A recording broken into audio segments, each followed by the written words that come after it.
are now tuned in to The Daily Dose, a daily podcast produced by the Minority Cannabis Business Association, focused on trending headlines in the cannabis industry and how they will affect minority entrepreneurs who are risking it all to make the jump from the legacy market into the regulated cannabis industry.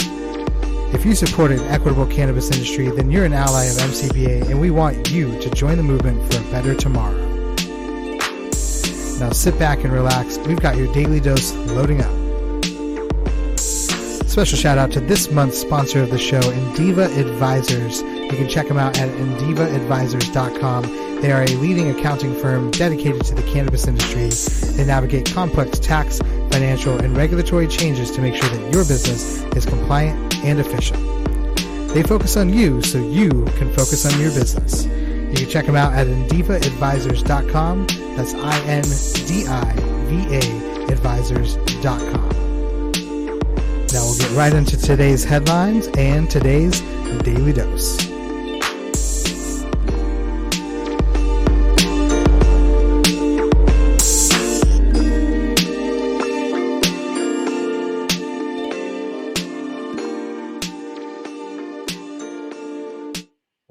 What up?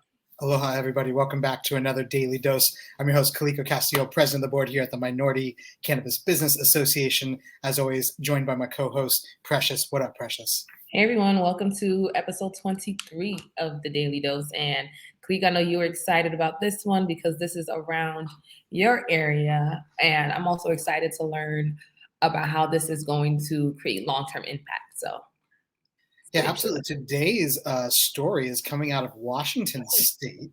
And for those who have been following along the cannabis industry as we've been legalizing over the last little more than 10 years now, Washington was one of the very first states to legalize cannabis, including Colorado. But it was back before we were really having conversations around social equity. So there was no social equity program when Washington State first legalized cannabis. So really what they recently had announced is something that had gotten taken care of in a past legislative session in Washington. But really Washington is announcing their cannabis social equity application window.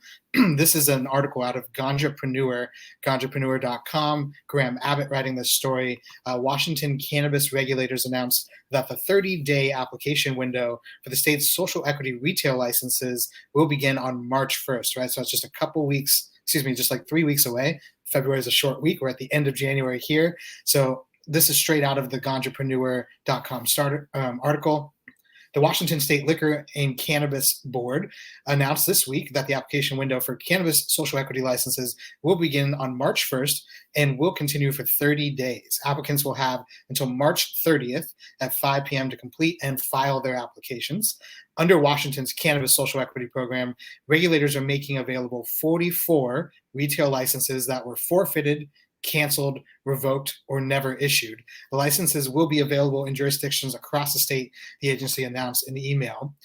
In order to qualify for one of those licenses, applicants must have lived in Washington State for at least 6 months before submitting their application and must satisfy at least two of the following requirements. So there's 3 requirements that they lay out. You have to satisfy at least 2 of them, one being the applicant must have lived in a disproportionately impacted area for at least 5 years between the years of 1980 and 2010. And then 2, the applicant or a family member of the applicant must have been arrested for or convicted of a cannabis-related offense.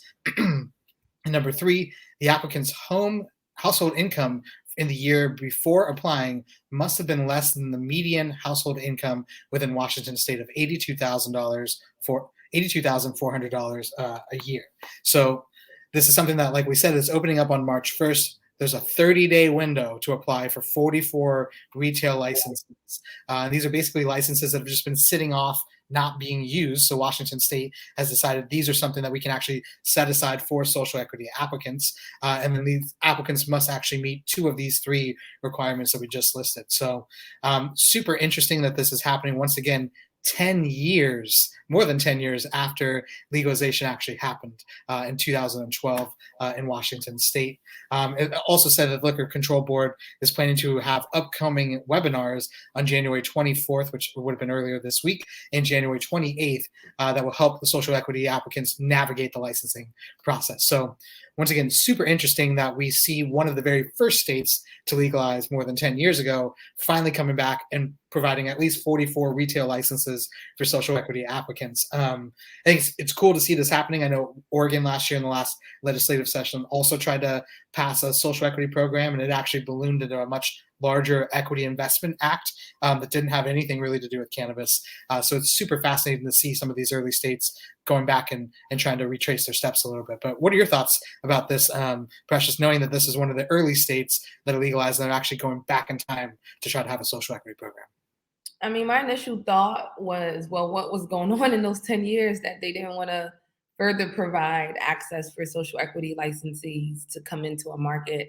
I definitely appreciate the thought and the concept behind it, but Washington has been operating now for some time. I just read even recently brought in $559 million in the fiscal year of 2021 from cannabis sales and from licensing fees. So, and if anyone's been paying attention to cannabis, you know that the West Coast right now is struggling in its own right when it comes to pricing and product and maintenance of those industries because of the oversaturation there. So, I'm super excited that there are going to be opportunities for social equity licenses to come in. I'm just worried if it's a little too late. I'm not super familiar with the Washington processes. One of the states I didn't take a super dive in, and a lot of you guys know that I try to pay attention to most of the states and most of the markets coming in, but I wasn't here that long ago to know like what those initial years were, what those initial licensing processes were to get those who are already in Washington operating, and how many of those that are operating are currently Black and Brown owned versus 10 years later now saying, oh, here's our leftover licenses, here's our leftover whatever we got, come and get them in a 30-day window. That's my personal interpretation of it. Again, a win is a win when it comes to creating more space for Black and Brown operators. But I do believe there's something as, a little too late for that conversation, because really the benefit of joining the cannabis industry at its infancy is to get there at the ground. We can't act like that first mover advantage isn't super, super important. Hence why it feels like everyone is relying on the East to save some of their butts that are going on their West, because there's that first mover advantage happening here in this market. So, like I said, the opportunity being there is always important, and we're never going to knock that. I wish some Washington people, if you're in that area, chime in. Let me know what was exactly happening around 2010 through 2015, where was social equity the conversation then, but why is the conversation now in 2023 specifically? So just my initial. For sure. I know when I-502, which is what the bill was called in 2012 when it passed in Washington, got a lot of flack for a lot of different reasons. Having lived most of my life in the Pacific Northwest, I know there is not a lot of representation for Black and Brown folks in any aspect of things in the Pacific Northwest, specifically around the cannabis equity piece of that conversation as well. So I do think that your point and the way you framed it, these are just really the scraps, the crumbs from the table, the leftovers, right, that we're finally getting to come to. And I think it does show what happens if you're not and don't have a seat at the table, right, up front when you're writing these policies. You come back later on, 10 years later, and you are just getting the crumbs that are left over. So I do think it is an example of like how it wasn't done the right way. It didn't have the right people at the table. It was one of the very first states to legalize, and literally social equity was not part of the conversation. For folks who were part of the legalization movement back in 2012, like you had Oregon, Washington, and Colorado all on the ballot at the same time. Washington and Colorado both had MPP and other large institutional backers behind them, so they were more well-crafted, narrowly tailored bills, really meant to be able to sort of get through the polling data that they were able to garner over that time, which once again, like the American public was in a much different place 10 years ago than they are now in terms of their being okay with cannabis, right?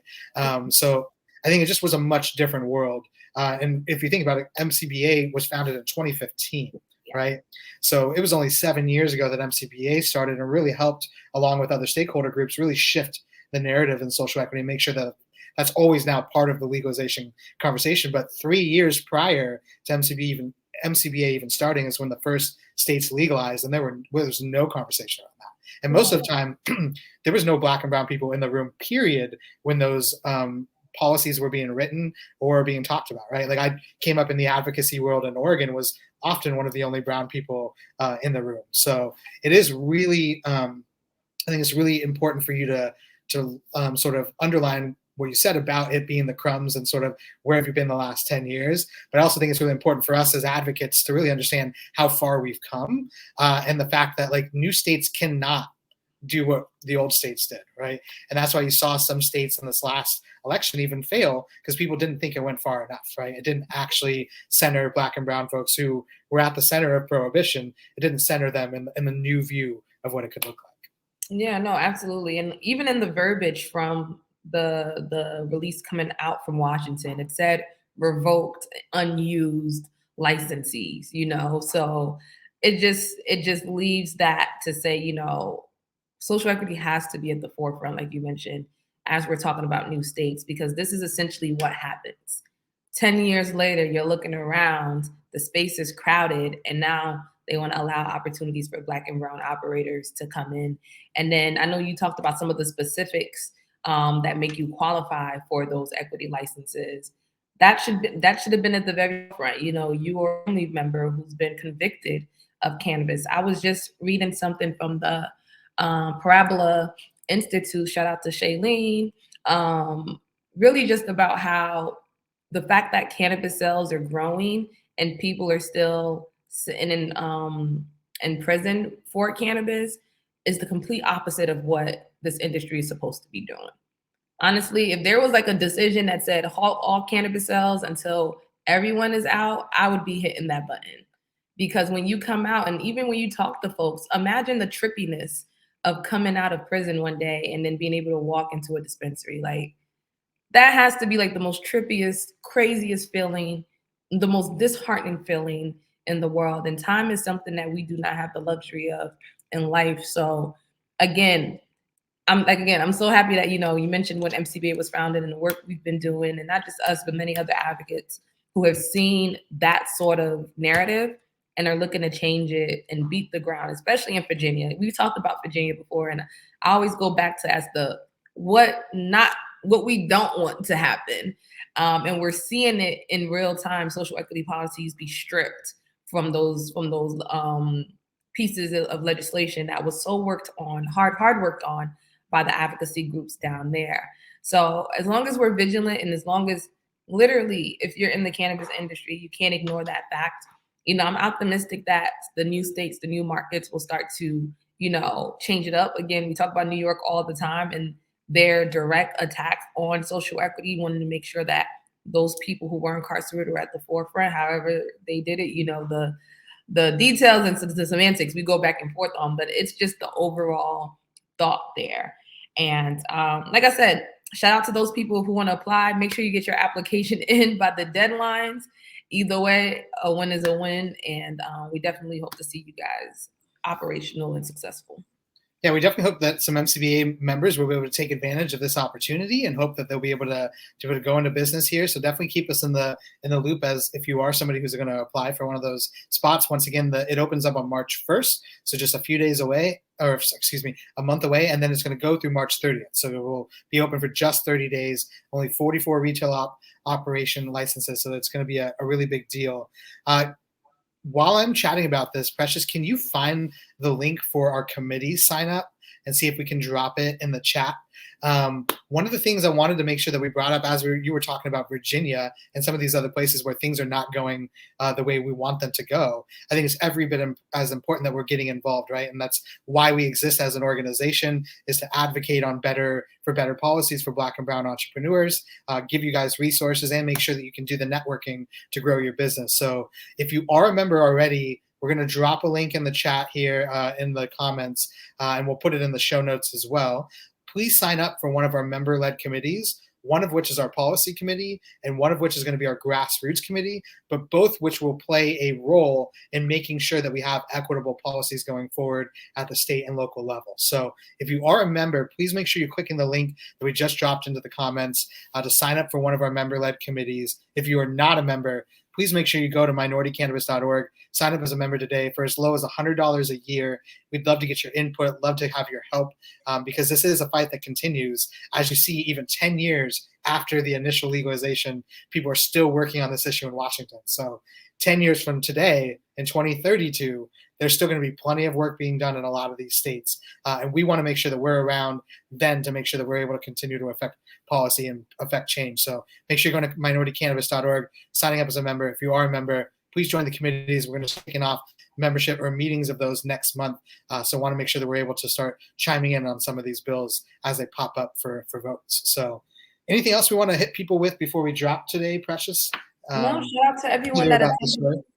No, just shout out to everyone that attended the Small Business Education Series, our first one of the year for business plan and development. I mean, it was just so dope, even just getting back to the core of the basics and reminding us that, you know, you have to jot your ideas down, put everything on paper for you to see your vision completely through. And again, shout out to our panelists who were able to participate on that as well. Be on the lookout for our next SBES, and we have a bunch more programming coming up. You just follow our social media. You can head over to our website and also our newsletter. Absolutely. And one thing to note is previously we've always made all of our webinars and everything available to anybody, whether you're a member or not. That is something we're going to be changing over the coming months. We're going to be putting a lot of the content that we are putting out into the world and we've been putting out for free, we're going to start making only available to members. So please, once again, make sure you're going to minoritycannabis.org, signing up even as an individual member will get you access to all of the content we're going to be putting out in 2023 and all of the programming, which is going to help you grow your business, get into the industry, and ultimately help to build that intergenerational wealth, which is why we're here. We want to make sure that our communities are ultimately benefiting from the legal marketplace that we were kept out of for so long. So please make sure you're going to minoritycannabis.org.